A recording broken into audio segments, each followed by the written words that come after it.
Hello everyone, कैसे हैं आप लोग। आई होप आप लोगों ने रक्षाबंधन अच्छे से मनाया होगा। Welcome back to another UPSC study vlog. I am Ekta, living in Delhi and preparing for my fourth attempt in UPSC. I know, मैंने बोला था कि नेक्स्ट व्लॉग लाइब्रेरी से होगा। 2 लाइब्रेरी का बैकपैक था और मैं सारी बुक्स वगैरह भी नई लाइब्रेरी में शिफ्ट कर चुकी थी। पूरा प्लान जाने का रेडी था, बट मुझे लास्ट मिनट कैंसिल करना पड़ा क्योंकि मेरे मेंस्ट्रुअल साइकिल स्टार्ट हो गई और मुझे 2 दिन बहुत ही गंदा क्रैम्प्स आते हैं और जो इस बार बहुत ही ज़्यादा थे, तो मुझे 2 दिन घर पे रह के ही पढ़ाई करनी पड़ी।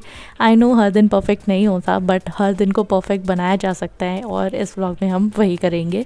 तो पहले तो मैंने अपना पूरा रूम क्लियर किया बिकॉज़ बहुत ज़्यादा मेस्ड अप हो गया था, क्योंकि अभी सिस्टर भी मेरी इंटर्नशिप वगैरह कुछ कर रही है, तो वो भी घर पे नहीं रहती और मैं तो रहती नहीं हूँ। तो पूरा रूम पूरा क्लटर अप हो जाता है और सैटरडे संडे को ही टाइम मिलता है उसको ठीक करने का। तो सबसे पहले उसे साफ़ किया, उसके बाद मैं स्टार्ट करूँगी अपना दिन, जो कि है शाम को मैं स्टार्ट करी हूँ अपना दिन।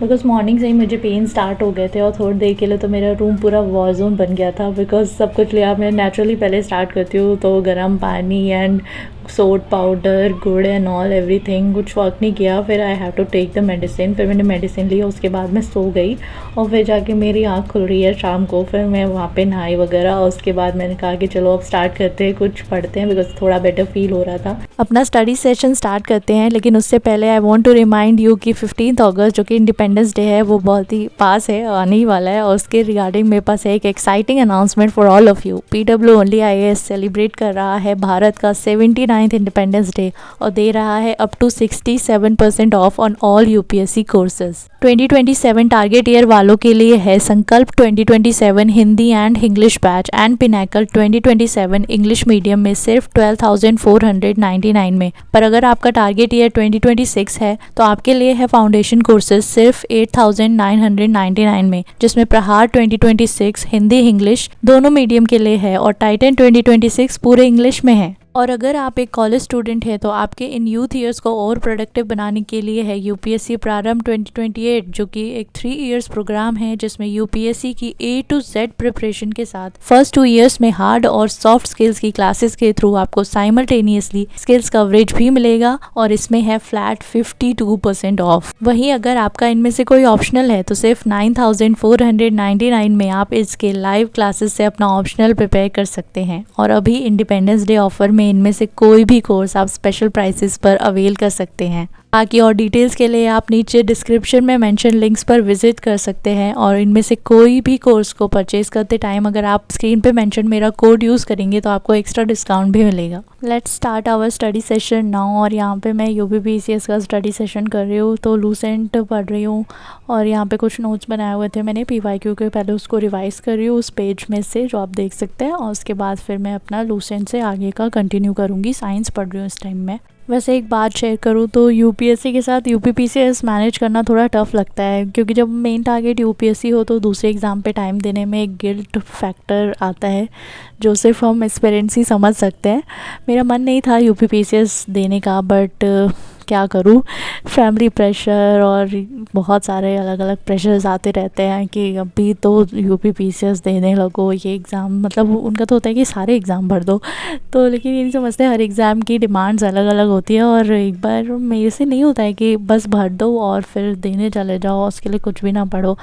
और यार पता नहीं, बहुत ही अजीब फीलिंग है, मैं बता नहीं सकती। बट अभी कुछ लोग बोलेंगे कि इतना प्रेशर में आके देने की क्या ज़रूरत है, मत, तो नहीं समझा सकती, पॉसिबल नहीं है। समझ सकते हो अगर दिल होगा एस्पिरेंट का तो समझ जाओगे, नहीं तो खैर छोड़ो। बातों बातों में तो पता ही नहीं चला और ये सेकंड डे है और इस दिन भी मैं घर पे ही थी। इस दिन काफ़ी पढ़ाई हो गई मेरी अच्छी खासी, बिकॉज तो सुबह से मैंने पढ़ा, दिन में ही काफ़ी पढ़ा, उसके बाद रात में मैंने लाइव स्टडी सेशन भी कर लिया क्योंकि तब मेरा थोड़ा एनर्जी लो हो रहा था, तो मैंने कहा लाइव कर लेते हैं, उसी बहाने पढ़ाई हो जाएगी, और हुई भी। इस दिन मेरी सिस्टर भी घर पे थी, उसने वर्क फ्रॉम होम ले रखा था और दिन में बहुत ज़्यादा गर्मी हो रही थी, तो हमने डिसाइड किया कि हम लोग अपने फादर के रूम में पढ़ लेते हैं क्योंकि यहाँ पे AC लगा हुआ है।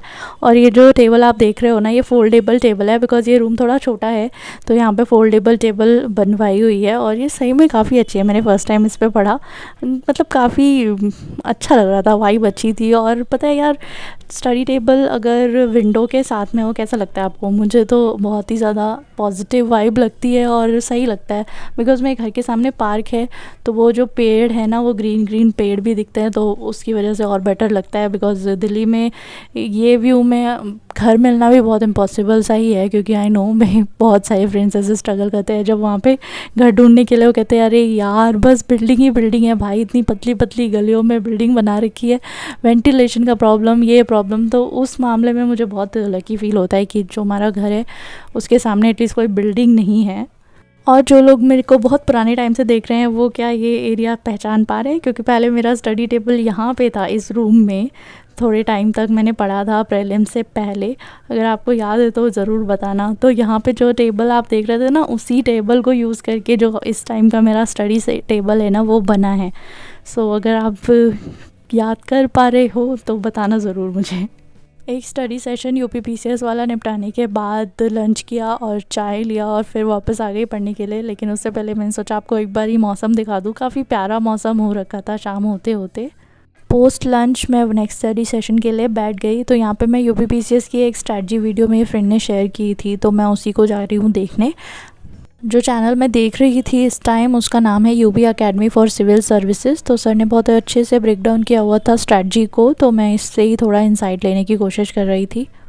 ऑल्सो मेरी लास्ट वीडियो पे एक कमेंट आया था कि what have you done with your life, 4 साल से कुछ नहीं किया, do something with your life. I know आपने इस कंसर्न में बोला कि यूपीएससी बहुत अनप्रेडिक्टेबल है और लाइफ एंजॉय करो, तो I am enjoying my journey a lot. और प्लीज़ डोंट से कि मैंने कुछ नहीं किया, मैंने बहुत कुछ किया है। मेरे को पता है मेरी जर्नी में मैं कितना इवॉल्व हुई हूँ, और I am very much better person now. So बिल्कुल भी मुझे ऐसा नहीं लगता कि मैंने 4 साल में कुछ नहीं किया है, बहुत कुछ किया है। I can't even tell you in words. And from here I want to tell this to everyone whoever is listening me, कि कभी भी लाइफ को ऐसे मत देखो कि कुछ नहीं किया, ओ फेल हो गए, अब क्या होगा। लाइफ में नहीं फेल हुए हो यार, बहुत कुछ सीखा है। इस तरीके से देखोगे तो सच में लगेगा कि कुछ नहीं किया है। Don't ever see your anything, जो भी आप जिसमें भी आप कोशिश कर रहे हैं, पढ़ाई कर रहे हो, म्यूज़िक कर रहे हो, स्पोर्ट्स कर रहे हो, कुछ भी कर रहे हो, don't ever see things like that. And I totally understand people around you sometimes will say you mean things, जो कि आपको लगेगा कि आपको रियलाइज़ कराएंगे कि आपने कुछ नहीं किया है। सो इसीलिए सबसे पहले अपना डिसीज़न बिल्कुल कॉन्शियस और अपना खुद का डिसीज़न होना चाहिए। तो आप पहले खुद का डिसीज़न लीजिए और कभी भी उस पर रिग्रेट मत करिए। अगर गलत भी होता है तो भी रिग्रेट नहीं करना है। हम लर्न करते हैं अपने एक्सपीरियंसेस से, और कोई एग्जाम में फेल होना हमारी लाइफ डिसाइड नहीं करेगा। We will do wonders wherever we go. So कभी भी कोई आपको बैट नहीं करने वाला है, कोई आके अलग से नहीं बोलेगा, आप खुद बोलिए अपने आप को। इवन मैंने अपने क्लोज वन से कितनी बार सुना है, किसी भी कन्फ्रंटेशन होती है and then suddenly the thing is coming up कि क्या ही अचीव करा है तुमने लाइफ में। सो प्लीज कोई कुछ भी बोले, आपको क्लियर होना चाहिए आपकी विजन में, ठीक है। ये उनका पर्सपेक्टिव है, let them be with that, but आप बिल्कुल वर्थलेस नहीं है, आप बहुत स्ट्रांग है, ये आपको पता है और आपको ये हमेशा पता होना चाहिए। तो हमें सिर्फ ऑनेस्टली ईमानदारी के साथ मेहनत करनी है, और अगर मिल जाए तो बहुत अच्छी बात है, और नहीं मिलता है तो और भी अच्छी बात है, क्योंकि इससे बेटर चीज़ हमारा वेट ज़रूर कर रही होगी, बस हमें देखने की ज़रूरत है। इसलिए एग्जाम नहीं क्लियर हुआ तो इसका मतलब ये नहीं कि आप लाइफ में फेल हो गए। तो दैट्स इट फॉर टुडे। मिलते हैं न्यू व्लॉग में। Till then keep studying and bye, take care.